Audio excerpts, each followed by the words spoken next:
नमस्कार। Economics Awadh classes YouTube channel पे आपका स्वागत है। डेली एमसीक्यू क्लास के अंतर्गत आज हम लोग अर्थशास्त्र विषय से संबंधित लगभग 25 बहुविकल्पीय प्रश्नों को सॉल्व करेंगे। यह प्रश्न TGT, PGT, NET, JRF, KVS, NVS, GIC एवं उत्तर प्रदेश प्रवक्ता परीक्षा के लिए महत्वपूर्ण है। तो आज की क्लास स्टार्ट करते हैं और देखते हैं आज की क्लास में कौन कौन से क्वेश्चन हैं। एक नंबर क्वेश्चन, आयताकार अतिपरिवलय वक्र की लोच बराबर है। ऑप्शन देख लेते हैं। ए 1 के बराबर, बी 1 से ज़्यादा, सी 1 से कम, डी कोई नहीं। तो आयताकार अतिपरिवलय वक्र की लोच जो है वह इकाई के बराबर होती है। आयताकार अतिपरिवलय वक्र ये एएफसी है। आयताकार अतिपरिवलय वक्र जो है एएफसी वक्र आयताकार अतिपरिवलय होती है तथा एएफसी कभी शून्य नहीं हो सकती है और ना ही ऋणात्मक हो सकती है तथा आयताकार अतिपरिवलय वक्र एएफसी जो है इकाई के बराबर होती है। और अल्पकाल में जब किसी फर्म का उत्पादन बढ़ता है तो एएफसी क्या होती है, घटती है। उत्पादन बढ़ने पर कह सकते हैं एएफसी घटती है।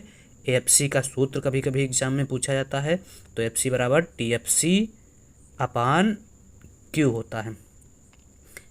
तो एक का सही आंसर ए हो जाएगा।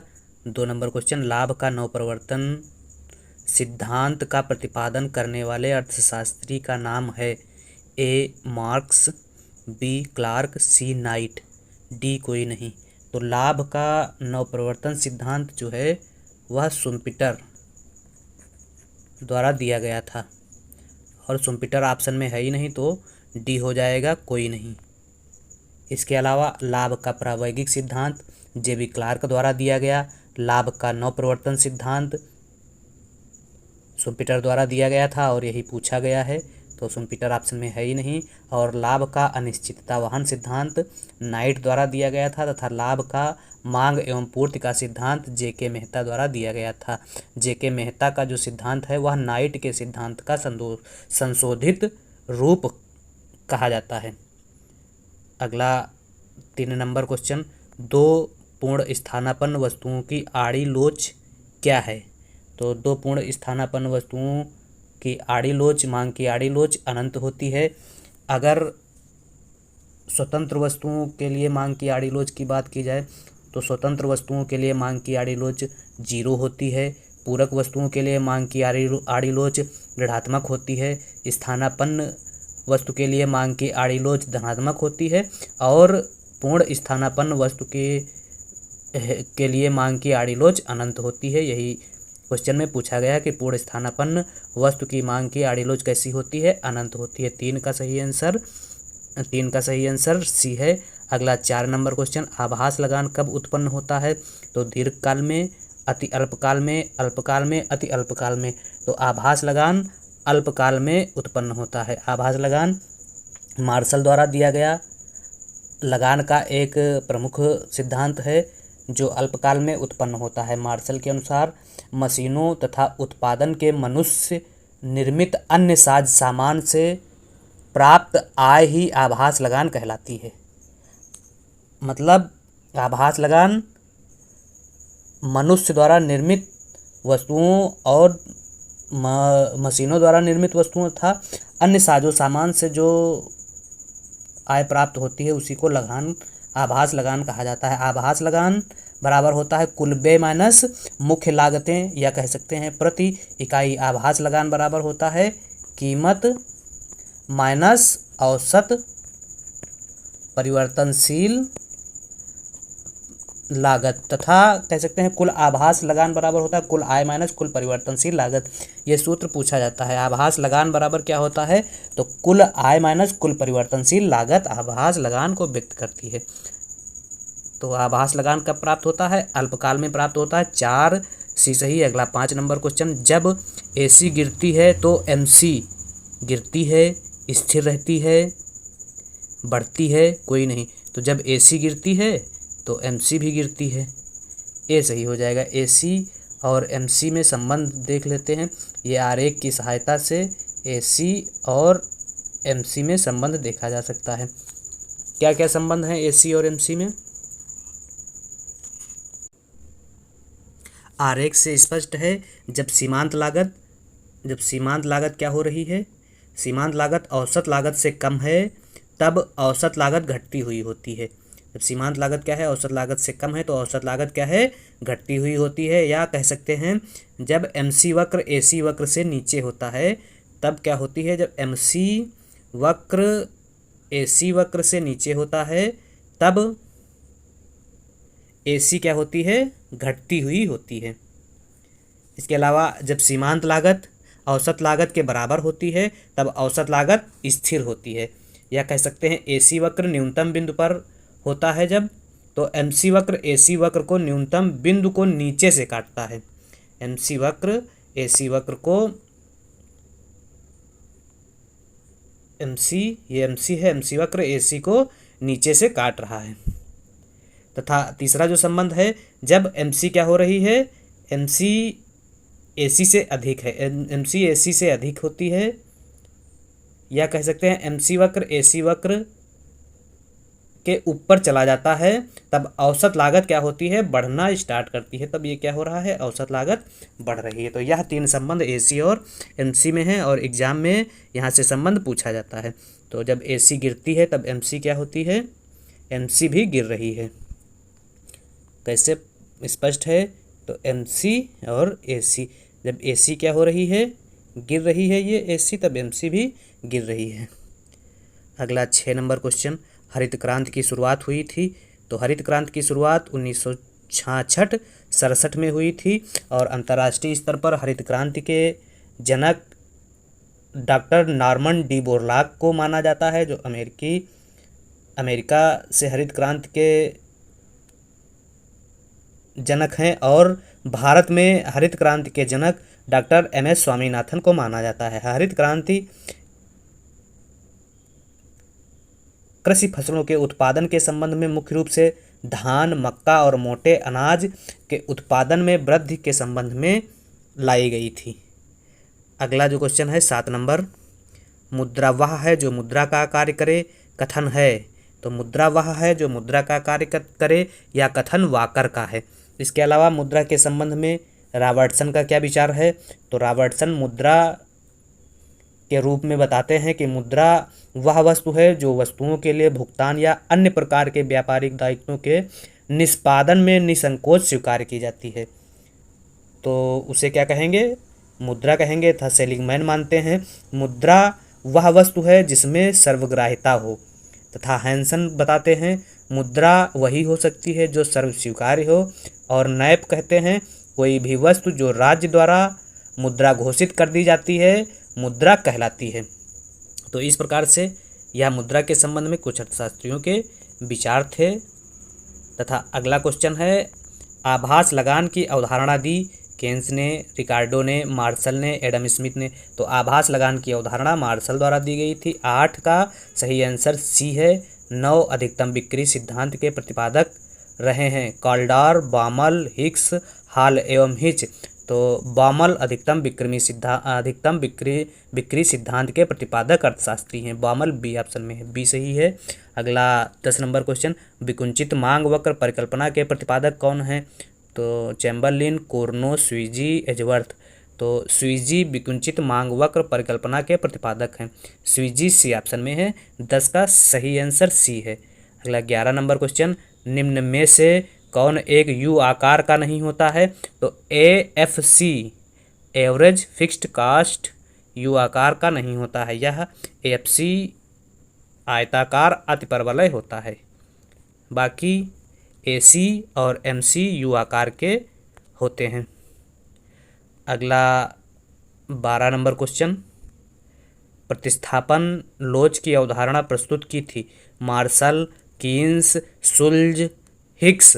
तो प्रतिस्थापन लोच की अवधारणा प्रोफेसर हिक्स द्वारा प्रस्तुत की गई थी। डी ऑप्शन में हिक्स का नाम है, तो डी ऑप्शन सही हो जाएगा। अगला 13 नंबर क्वेश्चन, उपभोग पर रैचेट प्रभाव के प्रेक्षक हैं ड्यूजनवरी, क्लार्क, कीन्स, हिक्स। तो उपभोग पर रैचेट प्रभाव के प्रेक्षक जो हैं ड्यूजनबरी हैं। ड्यूजनबरी ए ऑप्शन में है। 13 का सही आंसर ए है। ड्यूजनबरी ने अपनी पुस्तक income saving and theory of consumer behaviour में उपभोग के संबंध में 2 बातें कही थी, जिसमें उन्होंने बताया कि लोगों का उपभोग उनकी निरपेक्ष आय के बजाय उनकी सापेक्ष आय पर निर्भर करता है। तो ड्यूजनबरी ने कौन सा सिद्धांत दिया? सापेक्ष आय का सिद्धांत। उपभोग के संबंध में सापेक्ष आय का सिद्धांत दिया और उन्होंने बताया कि लोगों का उपभोग उनकी निरपेक्ष आय के बजाय सापेक्ष आय पर निर्भर करता है, यानी किसी समय व्यक्ति अपनी आय का कितना भाग उपभोग पर खर्च करेगा यह समाज में अन्य दूसरे लोगों के द्वारा किए जाने वाले व्यय के स्तर पर निर्भर करता है। तथा दूसरी बात में इन्होंने बताया कि यदि व्यक्ति की आय में वृद्धि होती है पर साथ समाज के अन्य लोगों की आय में समान रूप से वृद्धि होती है तो व्यक्ति द्वारा उपभोग पर किया जाने वाला व्यय प्रतिशत रूप से पहले जितना बना रहेगा। अगर व्यक्ति आय में अपनी निरपेक्ष वृद्धि से पहले आय का 90% भाग उपभोग पर खर्च कर रहा है तो वह बढ़ जाएगा। यानी ड्यूजनबरी मानते हैं कि लोगों की उपभोग प्रवृत्ति एपीसी क्या होती है? स्थिर होती है। और एपीसी दीर्घकाल में स्थिर होने के ड्यूजनबरी 2 कारण बताते हैं। एक तो प्रदर्शन प्रभाव और दूसरा रैचेट प्रभाव को बताते हैं। प्रदर्शन प्रभाव के बारे में ड्यूजनबरी के क्या कहना है कि व्यक्ति अपने पड़ोसी या समाज के अन्य व्यक्ति की लाइफ स्टाइल की कॉपी करना चाहता है। अगर वह ऐसी सोसाइटी में रहता है जहां लोगों का रहन सहन का स्तर ऊंचा है तो वह अपने रहन सहन के स्तर को बढ़ाएगा, और अगर रहन सहन का स्तर नीचा है तो अपने अनुकूलतम स्तर पर रहने का प्रयास करेगा। तथा रैचेट प्रभाव में ड्यूजनबरी ने बताया कि जब लोगों की कुल आय बढ़ती है तो उनका कुल उपभोग व्यय भी बढ़ता है, लेकिन ठीक इसके उलट जब लोगों की आय घटती है तो लोगों का कुल उपभोग व्यय उस अनुपात में नहीं घटता है जितना कि आय के बढ़ने पर बढ़ा था। यानी आय बढ़ने पर कुल उपभोग व्यय में कम कमी होती है। ऐसा इसलिए होता है क्योंकि लोग उच्च जीवन स्तर जीने के आदी हो चुके होते हैं और अपनी आय को घटा नहीं पाते हैं। तो इस प्रकार से उपभोग पर रैचेट प्रभाव के प्रेक्षक अर्थशास्त्री जो हैं वह है ड्यूजनबरी। 13 का सही आंसर ए हो जाएगा। अगला 14 नंबर, जीएनपी और जीडीपी में अंतर है। ग्रास नेशनल प्रोडक्ट और ग्रास डोमेस्टिक प्रोडक्ट में अंतर है विदेशों से शुद्ध साधन आय का। बी ऑप्शन 14 का सही आंसर बी है। अगला 15 नंबर क्वेश्चन, निम्न राज्यों में से 2022-23 के अनुसार किस राज्य की प्रति व्यक्ति आय सर्वाधिक है? तेलंगाना, गोवा, कर्नाटक, हरियाणा। तो तेलंगाना की प्रति व्यक्ति आय 2022-23 के अनुसार सर्वाधिक है और तेलंगाना ए ऑप्शन में है। ए सही है। 15 16 आरबीआई की स्थापना हुई थी। तो आरबीआई की स्थापना आरबीआई एक्ट 1934 के तहत 1 अप्रैल 1935 को हुई थी तथा आरबीआई के फर्स्ट गवर्नर ऑसबोर्न स्मिथ थे तथा वर्तमान में 25वें गवर्नर डॉक्टर शक्तिकांत दास हैं। अगला 17 number question, custom union Tatkar संघ द्वारा व्यापार सृजन एवं व्यापार विवर्तन प्रभावों से संबंधित नाम है। ए मार्शल, जे वाइनर, जी मार्टिन, जी हैबरलर। तो कस्टम यूनियन तटकर संघ द्वारा व्यापार सृजन एवं व्यापार विवर्तन प्रभावों से संबंधित नाम जो है जैकब वाइनर का है और जैकब वाइनर बी ऑप्शन में है। 17 सही आंसर बी है। 18 सूची फर्स्ट को सूची सेकंड से मिलाना है। सूची फर्स्ट में अर्थशास्त्र के कुछ सिद्धांत दिए गए हैं और सेकंड में उन सिद्धांतों के प्रतिपादक अर्थशास्त्रियों के नाम दिए गए हैं, तो इनका सही मिलान करना है। तो रोजगार गुणक का संबंध जो है आर एफ काहन से है, आर ए काहन से है। आर ए काहन 2, एक का सही एक का मिलान होगा 2 से, ए का मिलान हो जाएगा 2 से। तरलता जाल किसने दिया था? तो ये सबको पता है। तरलता जाल की अवधारणा जेम किन्स द्वारा दी गई थी। तो बी का मिलान हो जाएगा 3 से। मुद्रा की तटस्थता, तो मुद्रा की तटस्थता डॉन पेटिंकन द्वारा दी गया था, तो डॉन पेटिंकन 1 है। तो 3 C का मिलान हो जाएगा 1 से, और बचा 1 तरलता विविधता। तो तरलता विविधता 1 बचा 4, तो 4 से जेम्स टोबिन द्वारा मिल जाएगा। तो 2 3 1 4, 2 3 1 4, 2 3 1 4, ए ऑप्शन में है, ए सही हो जाएगा 18 का। अगला 19 नंबर क्वेश्चन, भारत का सबसे बड़ा राष्ट्रीयकृत व्यापारिक बैंक है? Reserve bank of India, bank of India, central bank of India, state bank of India. तो भारत का सबसे बड़ा राष्ट्रीयकृत व्यापारिक bank SBI state bank of India है। स्टेट बैंक ऑफ इंडिया की स्थापना 1955 में इंपीरियल बैंक के राष्ट्रीयकरण के बाद हुई थी, और इंपीरियल बैंक की स्थापना 1921 में हुई थी तथा 1955 में SBI की स्थापना हुई थी। अगला जो क्वेश्चन है वह है, किसको मुद्रा की पूर्ति का विस्तृत माप माना जाता है? M1 को, M2 को, M3 को, M4 को। तो M3 को मुद्रा पूर्ति का विस्तृत माप माना जाता है। 20 का सही आंसर C है। मुद्रा पूर्ति के संबंध में RBI द्वारा कई कार्यकारी समूह निर्धारित किए गए। 1968 में एक कार्यकारी समूह निर्धारित किया गया था तथा 1977 में सेकंड कार्यकारी समूह निर्धारित किया गया था। इस समूह ने मुद्रा पूर्ति के 4 वैकल्पिक माप दिए थे जो तरलता के घटते क्रम में थे, जिसमें M1, M2, M3 और M4 को रखा गया था 1977 के कार्यकारी समूह द्वारा। M1 में इन्होंने CC plus DD plus OD को रखा था तथा M2 में M1 प्लस डाकघर की बचत जमाओं को लिया गया था तथा M3 में M1 प्लस बैंकों के पास लोगों की सावधि जमाएं रखी गई थी तथा M4 में M3 plus total post office deposit saving को रखा गया था, जिसमें से M1 को संकीर्ण मुद्रा कहा गया तथा M3 को व्यापक मुद्रा कहा गया था। M3 को क्या कहा गया? व्यापक मुद्रा कहा गया, व्यापक या विस्तृत मुद्रा कहा गया था। तो इसमें पूछा गया है किसको मुद्रा की पूर्ति का विस्तृत माप माना गया है? तो मुद्रा पूर्ति का विस्तृत माप किसे माना गया है? M3 को माना गया है, और संकीर्ण माप अगर पूछा जाता तो M1 हो जाता।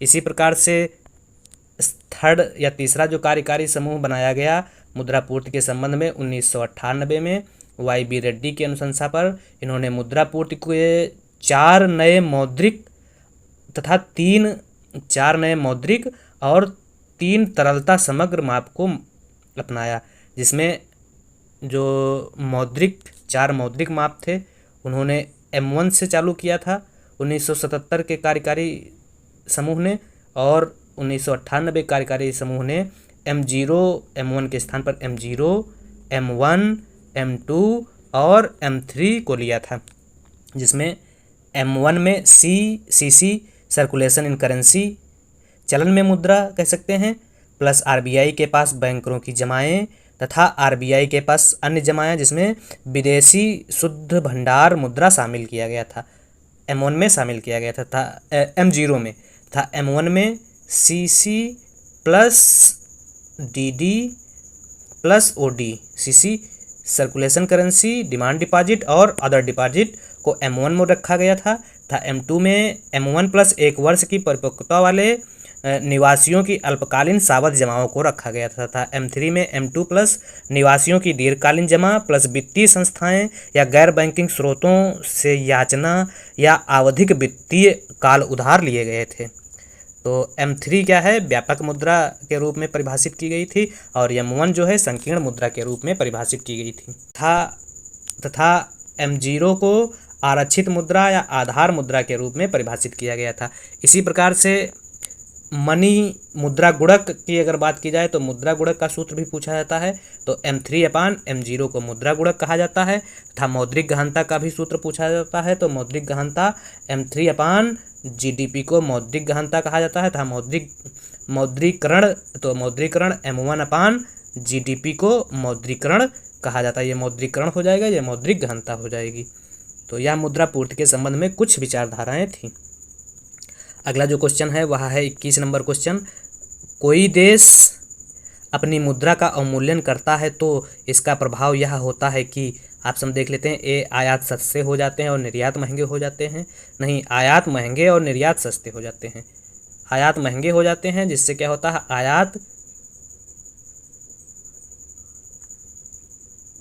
आयात महंगे और निर्यात सस्ते हो जाते हैं।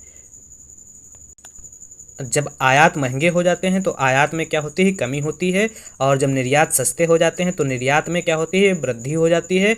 और आयात में कमी था, निर्यात में वृद्धि से बीओपी में सुधार होता है। तो कोई भी देश बैलेंस ऑफ पेमेंट में सुधार करने के लिए मुद्रा का अवमूल्यन करता है। तो मुद्रा के अवमूल्यन से आयात महंगे और निर्यात सस्ते हो जाते हैं। आयात महंगे और निर्यात सस्ते बी ऑप्शन में है, तो 21 का सही आंसर बी हो जाएगा। 22 नंबर क्वेश्चन, विश्व व्यापार संगठन की रचना कब हुई? तो विश्व व्यापार संगठन की रचना 1 जनवरी 1995 को हुई थी। मार्केस घोषणा पत्र के तहत उरुग्वे राउंड के अंतिम चरण के फलस्वरूप विश्व व्यापार संगठन की स्थापना हुई थी 1995 में। निम्न चित्र प्रदर्शित करता है, तो यह चित्र क्या प्रदर्शित कर रहा है? निम्न चित्र जो है आंशिक संतुलन को प्रदर्शित कर रहा है। आंशिक संतुलन बी ऑप्शन में है, 23 बी सही है। अगला 24 नंबर, पूर्ति अपनी मांग का सृजन स्वयं करती है, किसने कहा था? मिल, रिकार्डो, केन्स, कोई नहीं। तो पूर्ति अपनी मांग का सृजन स्वयं करती है, यह कथन जेबी से का है, या बहुत पूछा जाता है एग्जाम में। जेबी से ऑप्शन में नहीं है, तो डी सही है। 24 का सही आंसर डी है। अगला 25 नंबर क्वेश्चन, शून्याधार बजट की अवधारणा के प्रतिपादक थे? तो शून्याधार बजट की अवधारणा 1969 में पीटर पायर द्वारा अमेरिका में सर्वप्रथम प्रस्तुत की गई थी, और 1986-87 में भारत के बजट में सबसे पहली बार शून्य आधारित बजट की अवधारणा प्रयोग में लाई गई थी। शून्य आधारित बजट की अवधारणा के अंतर्गत प्रत्येक मद को शून्य या नए सिरे से मानकर बजट का आवंटन या निर्धारण किया जाता है। तो शून्य आधार बजट पीटर ए पायर प्रतिपादक माने जाते हैं। Peter A Pyhrr A option में है, तो 25 का सही आंसर ए हो जाएगा।